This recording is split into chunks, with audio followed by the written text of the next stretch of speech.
You're watching The World. Welcome back. And now to our earlier story, the implications of the diplomatic row between the United States and Nigeria is still being assessed, but experts say it could negatively affect the trade relationship between the two countries. With threats of sanctions from Washington, we could see increased tariffs, potential suspension from programs like the African Growth and Opportunity Act or the AGOA, which means Nigeria will no longer be eligible for preferential trade benefits like duty-free access to the U.S. market for certain goods. The general economic uncertainty could disrupt supply chains and deter investment. And Nigeria's non-oil exports could suffer, making its goods less competitive, while imports from the U.S. might become more expensive. Well, for more expert analysis on this situation, I have joining me now Hamilton Odunze. He's an international affairs analyst. He is live from Boston, Massachusetts. Good to have you this weekend, Odunze. Now, interesting times we're in, Odunze, from South Africa now to Nigeria.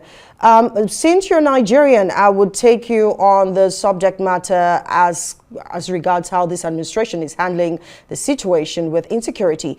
Does the Tinubu administration's response to allegations of Christian persecution reflect a genuine commitment to protecting religious freedom, or do you think it is a case of political posturing? Well, thank you for having me. The situation is really an emotional one, given the given the situation that I'm Nigerian, I live in the United States, so I'm caught in between two walls. Even if it was posturing in the past, what President Tinubu has to realize is that now the world is watching. They are looking to see what's going on in Nigeria, and it's not business as usual anymore.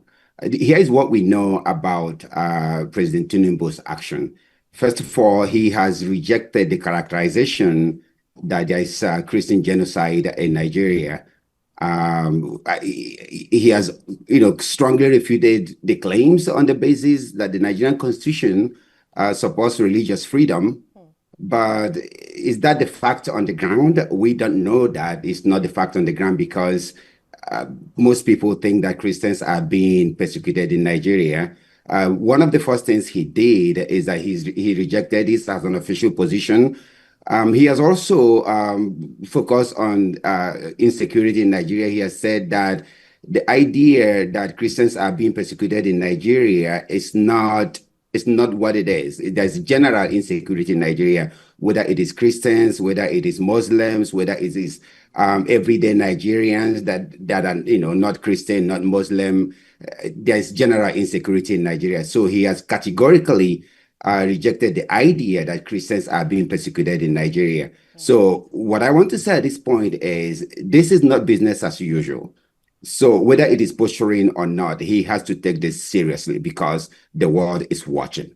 So there are questions as to why the current administration is just responding now to matters of insecurity right after Trump's threats. What are your thoughts on that? Yes, they have to respond. Whenever the United States make the kind of threat that they made towards Nigeria, it doesn't matter whether it is Nigeria, whether it is Russia, whether it is China. Once they take that official position of engaging any country in a war, that country has to sit up, right? So Trump has warned that there's possible military action and then aid calls against Nigeria over alleged religious persecution. What happens is that the threat has raises Nigeria's country. Nigeria is at risk, and the whole world is watching, as I said before. But it weakens the naira and increases borrowing costs for businesses and for banks in Nigeria. So with all this put together, the government has the Tinubu administration. They have no option, than to sit up. So yes, the Tinubu administration should respond swiftly. The truth still remains that the matter of insecurity in Nigeria should not have been allowed to fester to the point where a foreign nation has to tell them what to do or has to threaten them to be serious about it. Also, there's the issue of Nigeria being a country of particular concern. That has been everywhere amidst this development.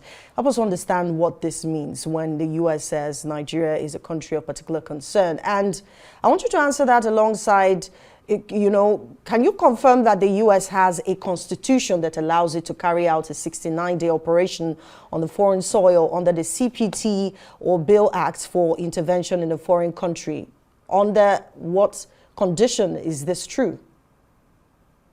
I don't know under any condition that this is true. For them to conduct the kind of the kind of military operations they want to conduct in Nigeria, they have to have the permission of the Nigerian government to conduct such military action. This is what the constitutions of the military of the United States, unless they are in an outright war with a nation. But for them to conduct the type of military actions that they want to conduct in Nigeria targeted at a particular group, they have to get the consent of the Nigerian government to do that. But going back to your question, Nigeria is, they've designated Nigeria as a country of particular interest. Nigeria is not the only country designated as such. For example, Burma, China, Cuba, Eritrea, and so many other countries have been designated as countries of particular interest for engaging in or tolerating particularly severe violations of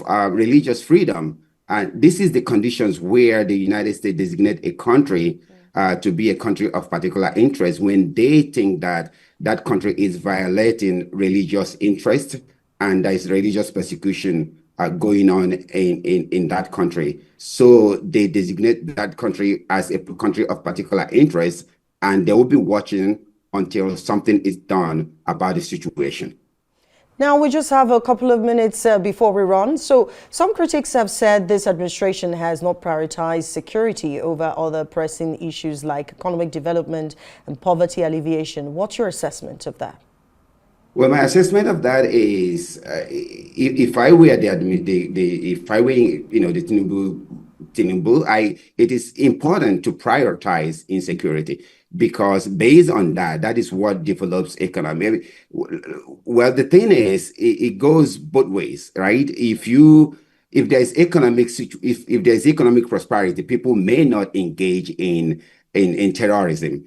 But also the other way around, if there's terrorism, people will begin to, the economy will begin to suffer. So it is important to either find a focus point. You either focus on the economy so that you can dissuade people from participating in terrorism, or you can focus on terrorism. That way you can begin to build the economic infrastructure that needs to, dissuade people from terrorism. But if I were the Tinubu administration, the situation in Nigeria is really dicey. They need to focus on insecurity and get it done as quickly as possible. And that way more investors can come in, like you said. But finally, Correct. Do you think there are mechanisms in place to even hold those responsible for insecurity and human rights abuses in Nigeria?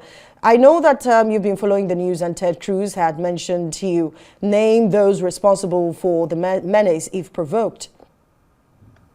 Yes, well, Ted Cruz, here's the point. We are at a risk, right? If you have to, Ted Cruz, if he has to mention the people that are involved in financing or sponsoring terrorism in Nigeria, he has to be sure of what he's talking about, right? In recent statements, he has said he has named the Nigerian government officials as facilitators of insecurity and violence, particularly against Christians and other religious minorities. But my issue is that Ted Cruz, for him to say that, he has to be very, very sure of what he's talking about. And there are two ways to characterize this. He can characterize this as organizations that are sponsoring insecurity in Nigeria, sponsoring terrorism, but he can also name the individuals that are sponsoring terrorism in Nigeria. And there are so many ways they can go about this. They can place